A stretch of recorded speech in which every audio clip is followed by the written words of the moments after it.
నీ outward beauty కన్నా నీ ఇన్వర్డ్ బ్యూటీ చాలా ముఖ్యం. అందుకనే చెప్పింది, ఒక వ్యక్తి సరిలేనప్పుడు ఆ వ్యక్తితో ఎవరు జీవిస్తానికి ఇష్టపడరో ఆ వ్యక్తికి దగ్గరికి ఎవరు ఉండరు.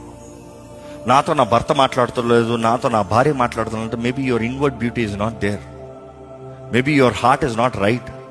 అసలు మాట్లాడుతూ నువ్వు అర్థం చేసుకునే స్థితిలో లేవేమో, ఎప్పుడు నీ గురించి అయిపోయిందేమో, వారు మాట్లాడుతూ ఉంటే కసురుకుంటా ఉన్నావేమో, లేకపోతే వినే చెవు లేదేమో. You see, that is where you have to grow in beauty inside. మాట ప్రేమతో ఉంటుంది. ఆ వ్యక్తి ప్రేమ కలిగి ఉన్నాడా అనే దానికి ఇంకో మాట చెప్పండి, జెంటిల్నెస్ కలిగి ఉన్నాడా అన్నప్పటికీ ఆ మాట తీరు ఉంటుంది.